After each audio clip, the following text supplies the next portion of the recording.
PFAS in our surface waters. You guys reached out and asked me to talk a little bit about this evening. GSWA has been working for a number of years now on sampling and monitoring PFAS in the waters in the area. Um, so I'm going to go through some basic slides, make sure everybody kind of knows what we're talking about, talk a little bit about the sampling that we've done, and then what we can do as a community to both prevent it and test for it, and as well as some other concerns you might have. So in general, what are PFAS? I will say this once, not being a chemist. They are per and polyfluoroalkyl substances. They're forever chemicals. So one of the things that is a big issue with these, on top of the health concerns, is that they don't go away in the environment. Specifically, they are hydrophobic, so they don't break down in water like a lot of other chemicals do, and they persist. What are they used in? Well, just about everything, unfortunately. Um, Non-stick cookware, anything for the most part that says it's water resistant or stain resistant, probably has some PFAS in it. Waterproof clothing, some of the, waders and boots that I use to do my water quality sampling, and firefighting foam. They're also in a fair amount of personal care and food packaging, cosmetics, nail polish. One of the things that they have worked on phasing out is grease-proof packaging, things like the packaging around microwave popcorn. But so all of those things are likely to contain these chemicals. So again, not a chemist, but I put this up here so that everyone can better understand what we're talking about. So PFAS are a long chain fluorocarbon. So on the left of my screen, you can see the chemical chains, right? All of those F's connected to all of those C's. Those are the fluorines connected to the carbons. And then you have at the end of the chain one other chemical. The difference is on that last connection is what makes it PFAS, PFOS, PFOA. All in all, right now, between the original family of PFAS chemicals and what we now call the Gen X chemicals, which are the newer iteration of these chemicals, there's over 46,000 chemical compounds that fit into this family. The newer chemicals, which are the Gen X PFAS, are a shorter fluorocarbon chain. The interesting thing is, and we'll talk a little bit more about this when we talk about how you remove it, is that the longer chains are attracted to activated carbon and the shorter chains are not. So they need to be removed with a reverse osmosis process. So kind of a lot of chemistry, but I just wanted to give you guys some background on what we're talking about and where they came from. Originally, these chemicals were designed as an additive to cover tanks in the military in World War II so that they didn't rust. If you have things that are hydrophobic, which means they don't like water or they repel water, you can prevent rust on weapons and tanks. And so that was the first major iteration of these chemicals. But then, the possibilities, unfortunately, were endless for what they could be used for. Health impacts, it depends on which specific chemical, but there are a number of general chemicals, general health impacts, often increased cholesterol and uric acid levels. That goes hand in hand with kidney and liver issues, a decreased response to things like vaccinations, and a suppressed immunoresponse. In people who are pregnant, can also cause low birth weight. And specifically with PFNA, they have found metabolic impacts as well. So thyroid issues, liver enzymes, and liver and kidney toxicity. If you want some more kind of scary background information, a really well done movie called Dark Waters dramatizes some of the steps that brought PFAS into the public eye in terms of the issues and how they were getting into the environment. It's a really good movie with Mark Ruffalo. I recommend it.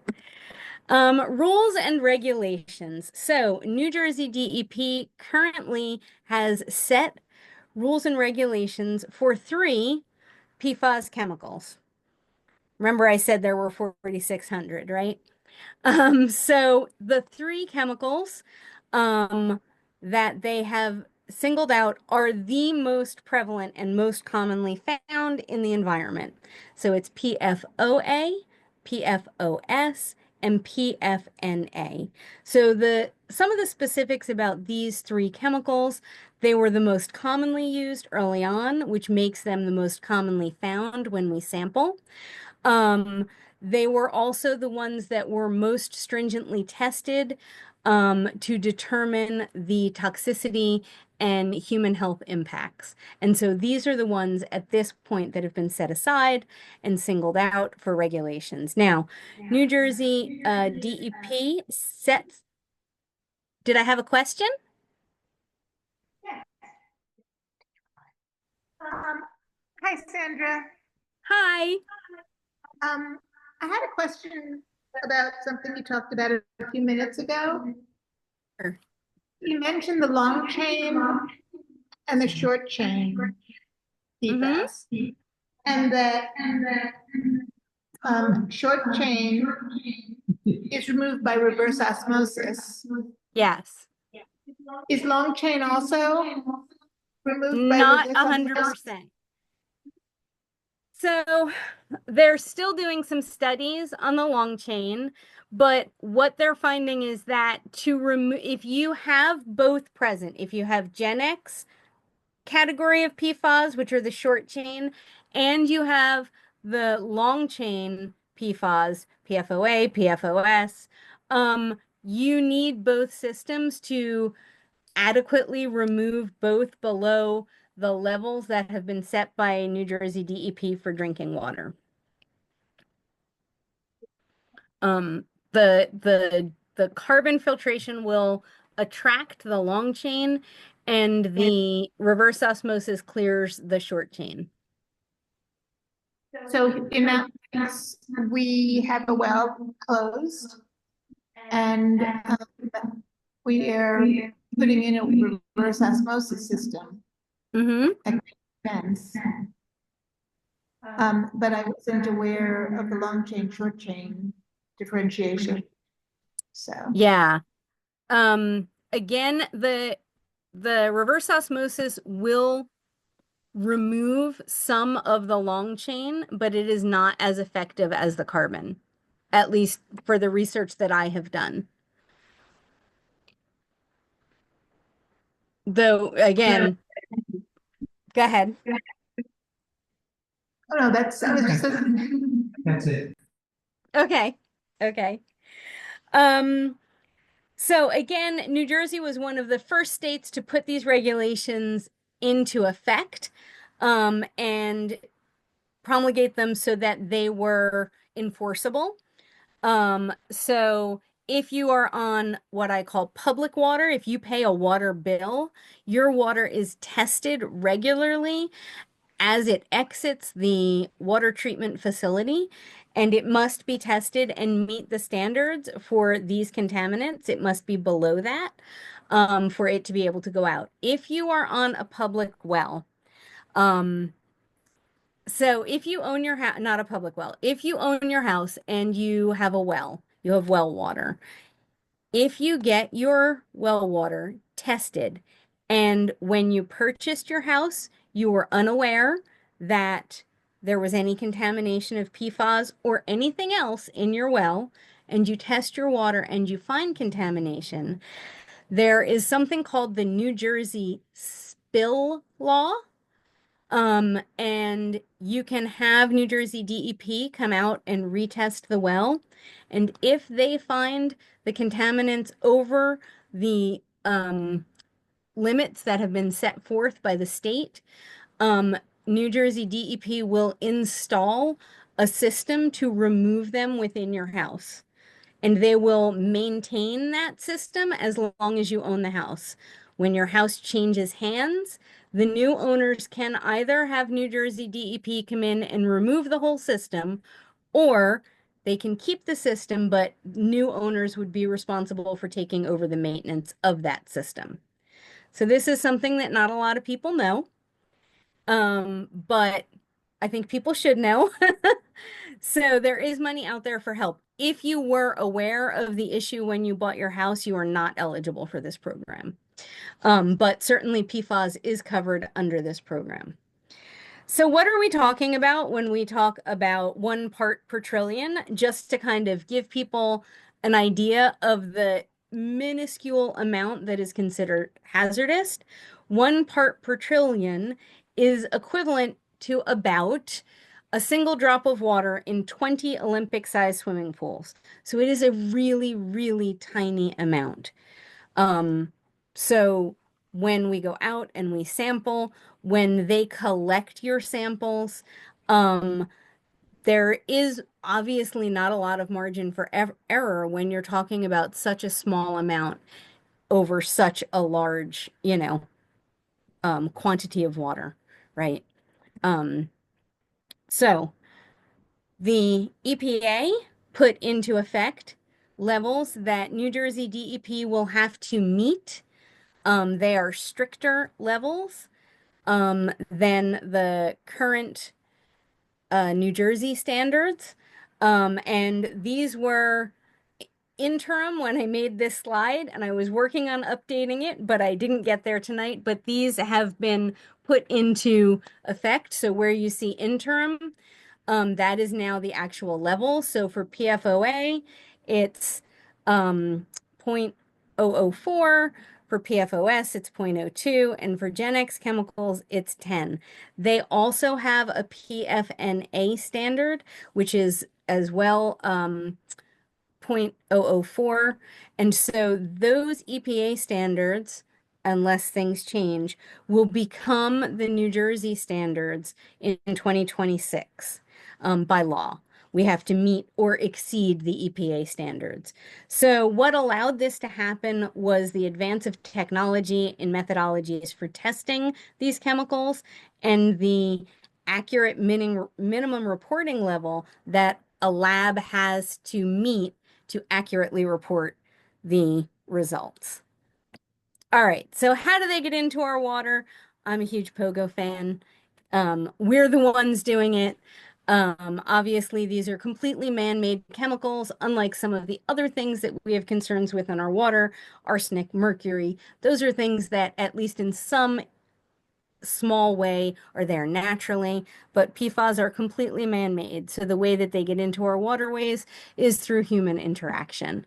So generally the cycle, it's coming out of a chemical plant.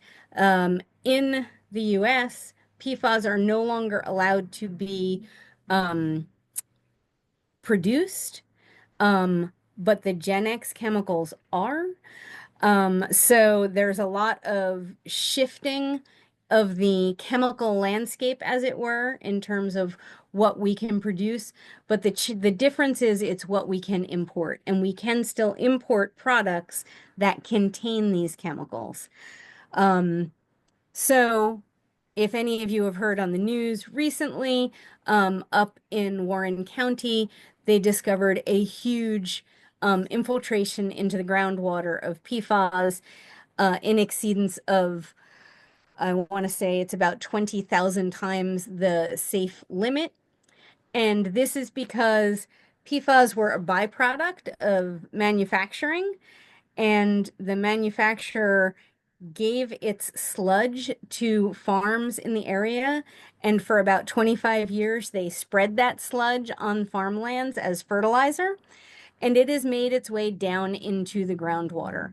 So on top of all of the things that we use on a normal basis that might contain it, that might somehow It gets washed off. We put our waterproofs into the washing machine. It goes out through the wastewater, all of those things. But on top of that, this sludge is another way that historically, not currently, but historically, it could have made its way into our groundwater and drinking water.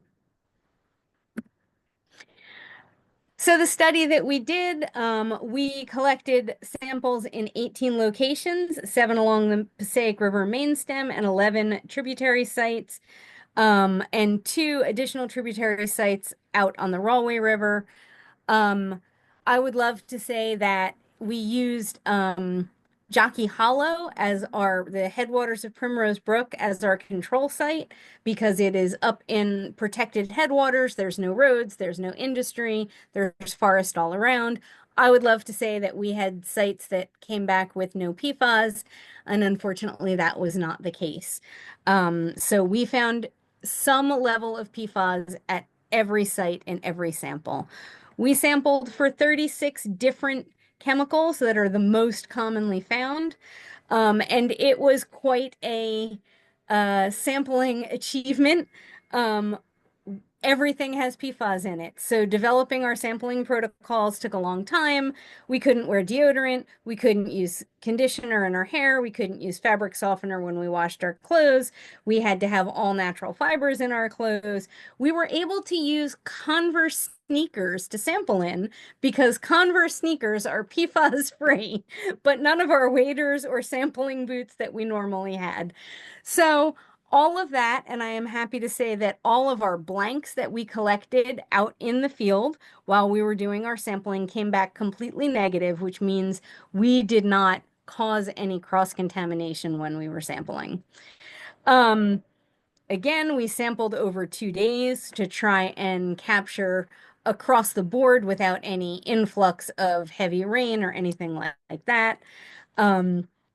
And some of it was a little more creative than others.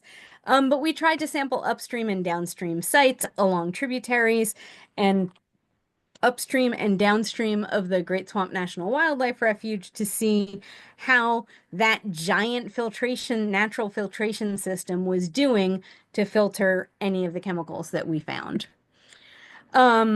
Each sample was tested for 36 analytes. Field blanks, as I said, were collected, and the results were reported in nanograms per liter, which is equal to parts per trillion. So detection by site, we had a lot. So in terms of what number of positive analytes we had, Great Brook and Black Brook had the most. And then the further downstream we went along the Passaic River, the more positive analytes we found per sample. So of the 36, the number increased. What does that look like overall? Well, when we look at just the 3 main analytes that are regulated by New Jersey DEP, our highest numbers were again found in Black Brook. And for surface waters, there is no standard. But if these were drinking water, they would have failed. That said, all of these tributaries lead into the main stem of the Passaic, and just downstream is New Jersey American Water, who pulls a lot of their water directly from the Passaic River. They are required to filter these chemicals out, but they're having to do a lot of work. So one of the things you can see there is Black Brook. We sampled both upstream and downstream of the Rolling Knoll Superfund site. If you aren't aware, right in Harding, it is an old municipal dump. It is an unlined dump back at the end of this dirt road when back in the 40s and 50s when they thought it was great to just throw all the trash in the swamp and it would sink, um, which not the best plan. But so we went further the following year. Those slides didn't get added in yet, and sampled within the Rolling Knoll Superfund site. and the PFAS analytes there were considerably higher. What this does is gives us leverage when we talk to the EPA about cleaning up that Superfund site. So it helps us force them to clean the Superfund site up to a higher level. So we're sad that we found more PFAS, but happy that it gives us some leverage to make the EPA do a more thorough cleanup job of that site. Again, Passaic River. So we found PFAS at every site. Again, our largest one was PFOA for the most part, um, and it increased as we went downstream. So how does it impact the community? It bioaccumulates up the food chain. What that means is every time one fish eats another, the amount accumulates up the food chain. So because trout have eaten smaller fish, they're all swimming in that water, it can bioaccumulate and make its way onto our own plates. As a drinking water source, both surface water and groundwater are important. Right now, New Jersey DEP is considering legislation that will, for the first time, regulate the levels of PFAS allowed in groundwater. And while they're matching the current New Jersey standards, and we would much rather that they immediately matched the EPA standards, we are really happy that they are taking this step to protect groundwater, because when we talk about well water, we're talking about groundwater. And so it's really important that those levels become regulated as well. So PFAS and forest fires, and I know that this was a question that had come up when you reached out to me to talk about this. As it so happens, DSWA has a new executive director, Bill Kibler, and Bill Kibler has been a fire chief for many years. So I was able to lean on him for some of this information, and I also reached out to the New Jersey Forest Fighting Department, though they haven't gotten back to me yet because I imagine they're pretty busy these days. So when we talk about forest fires, the concern is that the firefighting foam that can be used to suppress fires has PFAS in it. What I have learned is that most of the firefighting companies have phased out the use of that foam in other than extreme cases. Those extreme cases do not include forest fires. The foam itself is extremely expensive, and it works by that chemical compound that holds those PFAS together, that long chain fluorocarbon, allows the foam to form a film and suffocate the fire. So it cuts off the oxygen. But for it to be able to do that effectively, the surface has to be impervious and relatively solid. Because as soon as that film is broken, the oxygen gets back in and the fire will start back up.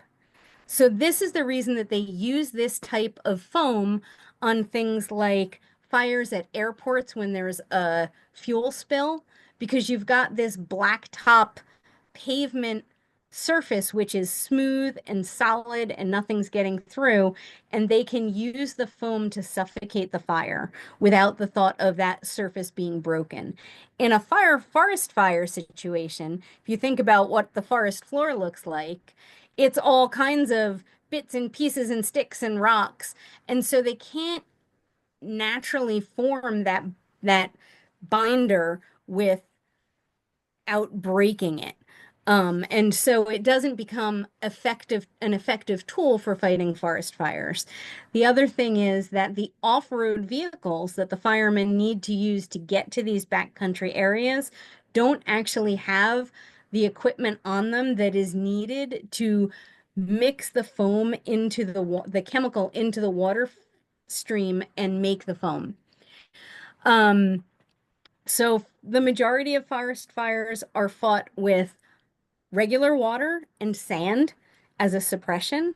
And then they actually use what's called fire breaks to stop the spread. So they literally clear probably a road-wide swath, depending on the fire and the conditions and what the surrounding area looks like. If you're in a field, it can be a narrower path than if you're in a forest where the trees are gonna, touch overhead. But they clear a path with a bulldozer and are able to make a fire break. So in that bottom picture, you can kind of see right at the very bottom of the picture is a dirt fire break in the Pine Barrens where they have cleared anything that's burnable away from the edge of the fire. But so the good news is, even though we're having more forest fires and hopefully this rain is helping us clear the drought and soak into the substrate of the forest floor better to dampen the combustible materials so that they are not as likely to catch. But when there are forest fires, I'm up in Hackettstown. We just had one over the weekend, and they're suppressing that primarily with water. The helicopters that you see carrying in those giant containers, that's all just regular water. So they, at least from the forest fire standpoint, are not further contaminating our water, groundwater, or surface water with more PFAS. How do we fix the problem? Well, we create and enforce standards, which we are doing, and hopefully those standards will continue to increase. Um, we're phasing out the manufacturing of the chemicals in the United States, and making people aware of what types of products those chemicals are in to stop them from bringing them into their homes.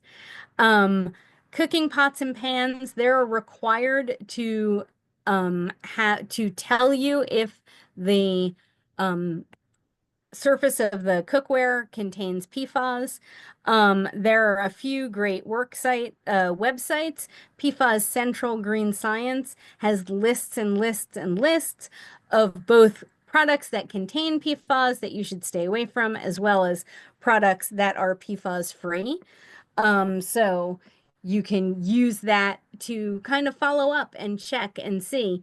Some of them are unavoidable. If you have carpeting in your home and you don't want to just have hardwoods, you're probably going to have some level of PFAS in your home.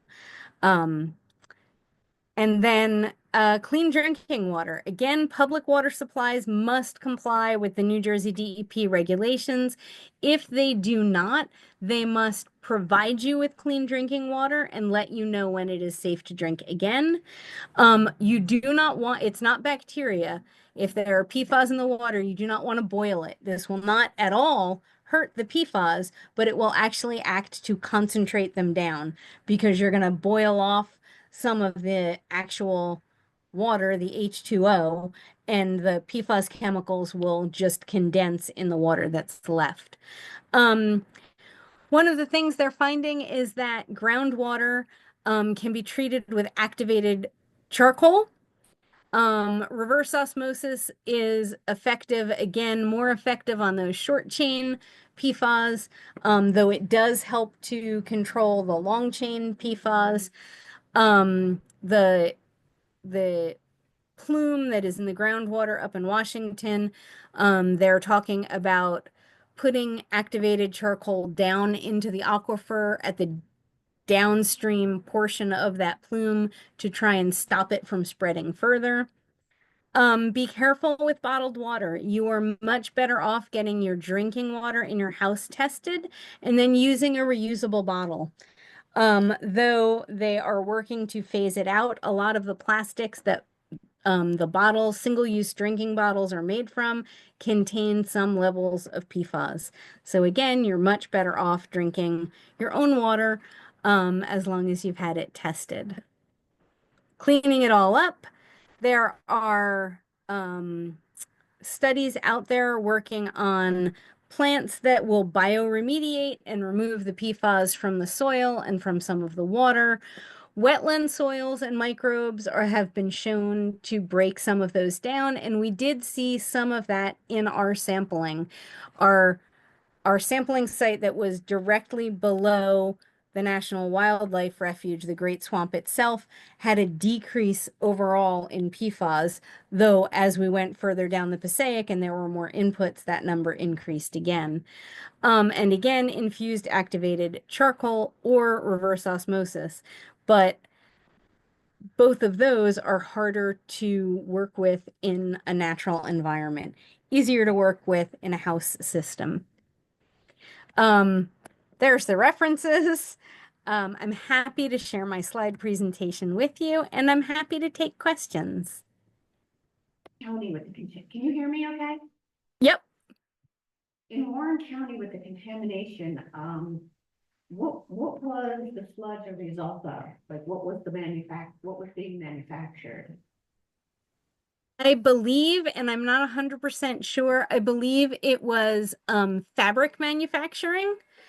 And it was a result of, again, I believe that the fabric manufacturing was an industrial process. So they were waterproofing something. I haven't done a lot of research yet. It is very close to my house, but I am upstream of it. So I have not been personally impacted.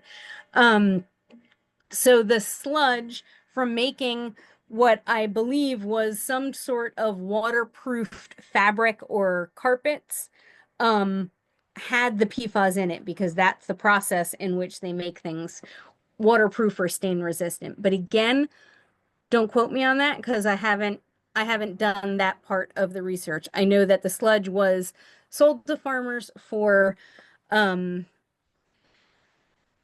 fertilizer for years.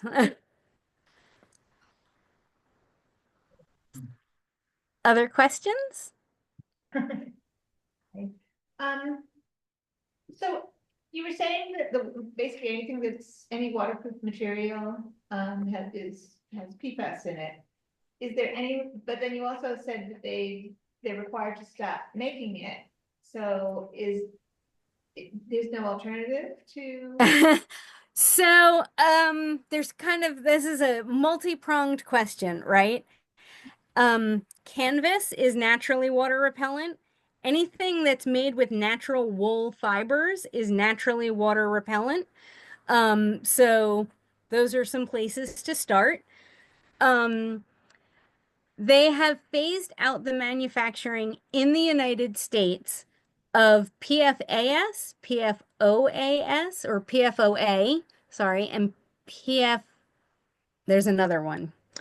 But what's happening, and this is where that Gen X family of chemicals comes from, what's happening is that every time they phase one out, they go, okay, well, we'll just change it, and then it's not that specific chemical anymore. Now it's a new chemical with a shorter fluorocarbon chain, and so it hasn't officially been phased out. And the other thing is that in the United States, they're not allowed to manufacture it, but we're allowed to import things that have been manufactured with it.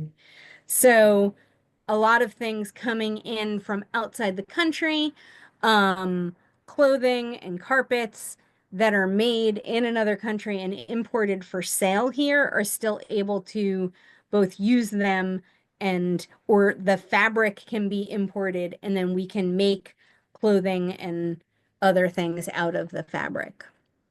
Hear you. Explain what Gen X chemicals are again? The Gen X chemicals are the newest family of chemicals under the kind of PFAS umbrella. So those are the ones with that shorter fluorocarbon chain. And so the idea was that with a shorter fluorocarbon chain, they're slightly less persistent in the environment. But they're finding that that's not really true. They're just a different chain length of the same type of chemical, and they really also don't break down and are also offer health hazards. Okay, thank you. Of course. Other questions? I have a question. I don't know if this is exactly for you, if you can answer it, but so I live in Newton Township. I know we're on public water. Mm-hmm. My husband thinks it's a well.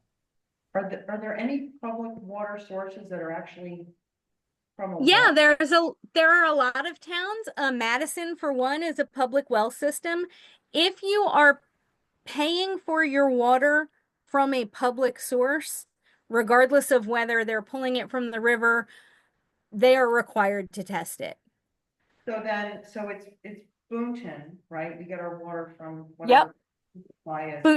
Booton, yep. So they test it. We always get a report. I Yep, never, the town is required to test I it, never got a and report for PFAS though. Like I was always so concerned about lead, you know, that was like my big concern when we first moved in. right.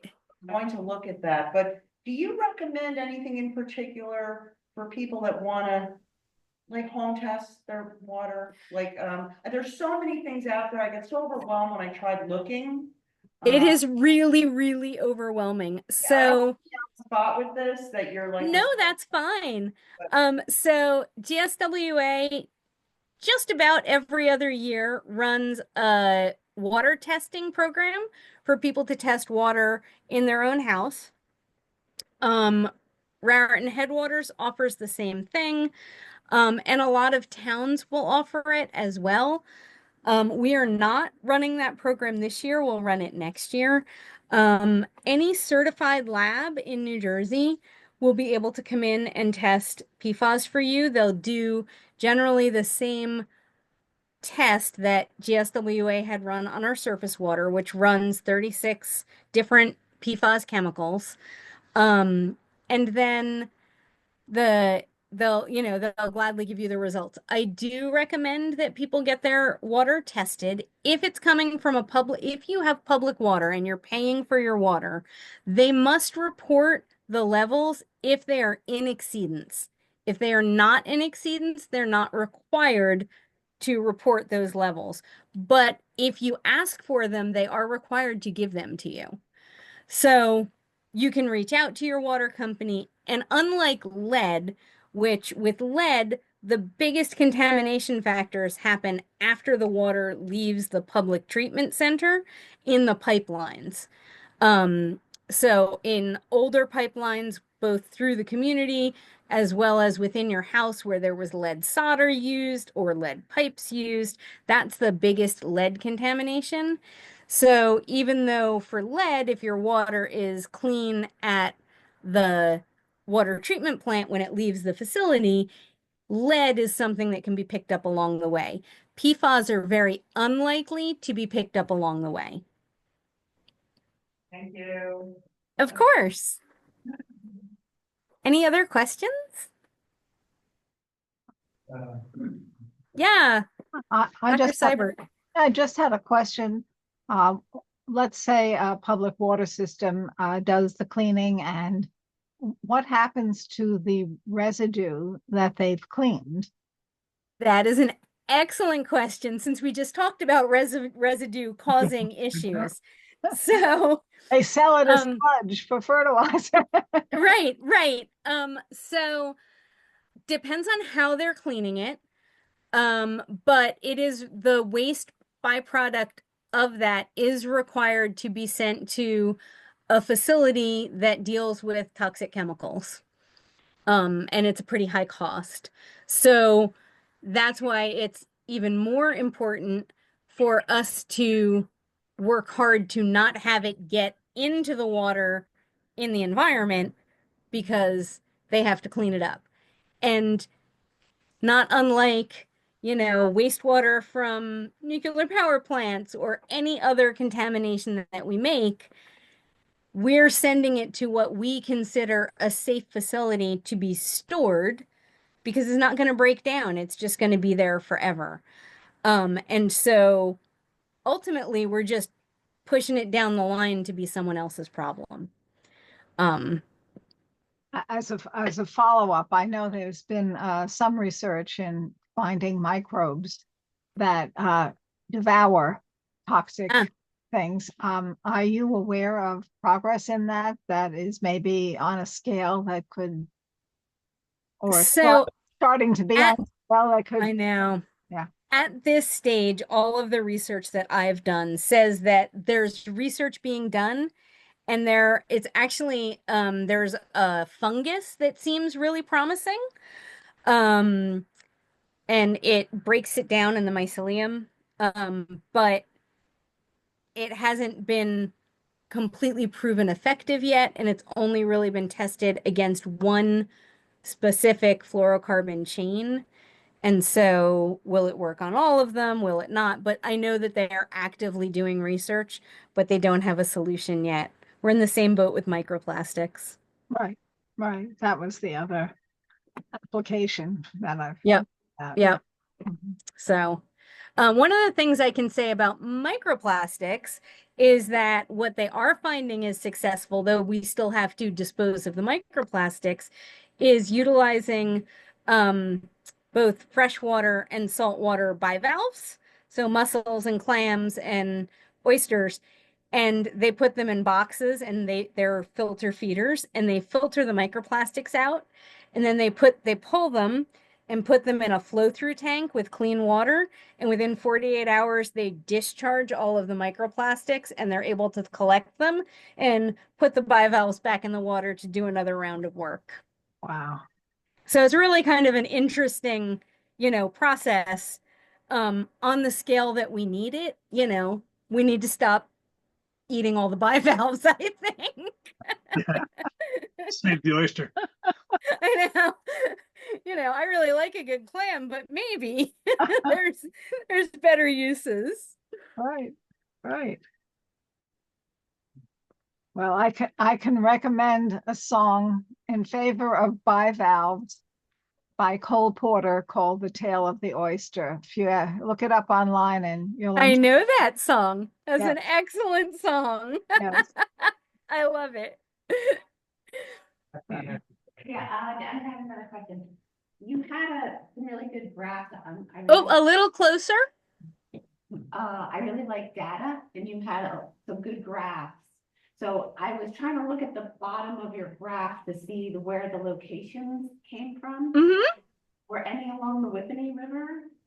We did not sample along the Whippany River. Again, we kind of stuck to our old stomping grounds of the Great Swamp Subwatershed and then the main stem of the Passaic. So we're looking to do follow-up PFAS sampling in 2 years. And we might be able to expand and include that sampling then. Could you go back to the map where you showed the? I can, and I will totally share my presentation as well, so you guys can share it out with everyone. Hold on, let me find that. There we go. Okay, let's see. Is it gonna let me? It is. Do, do, do.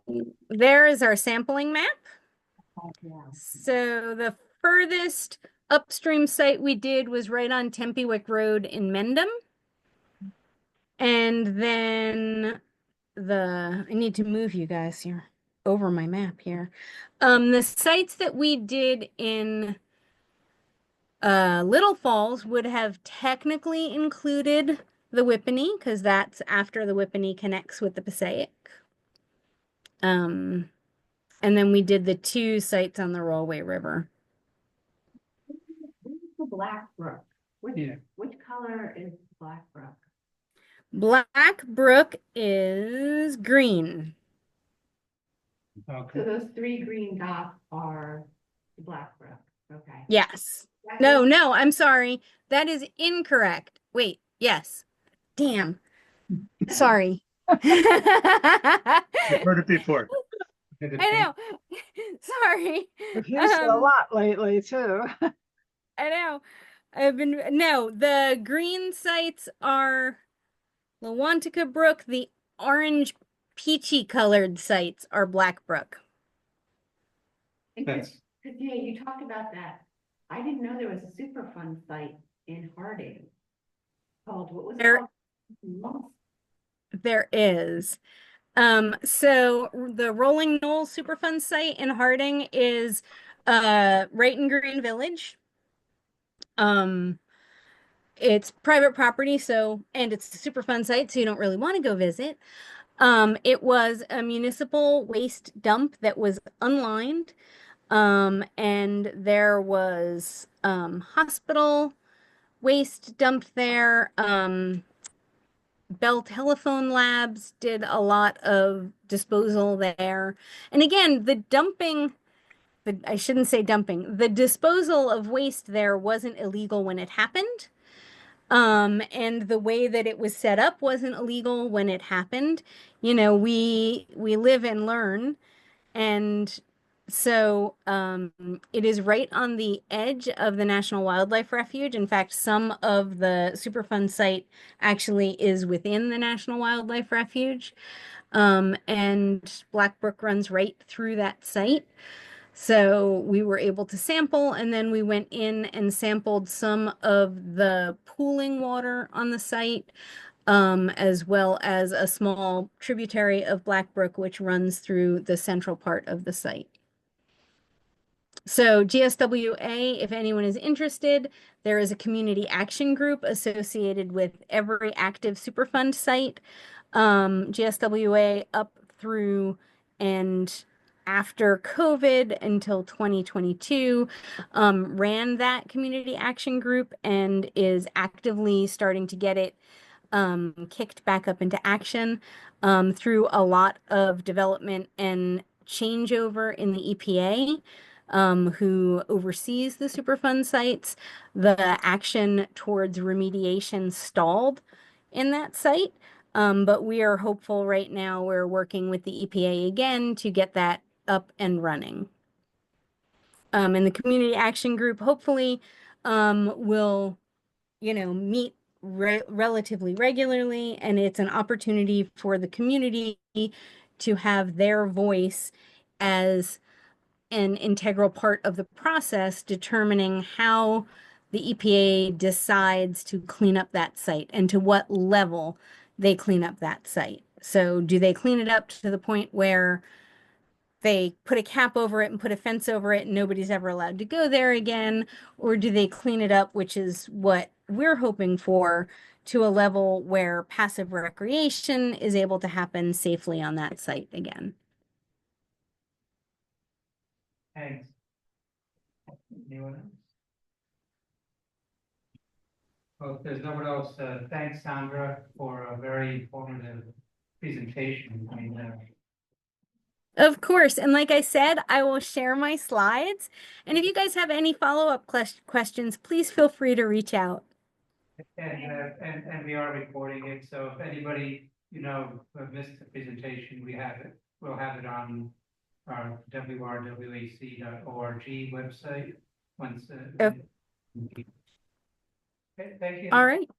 And Thank you very much. Have a good night, everyone. Thank you. And You're welcome. we'll take a 5-minute break here.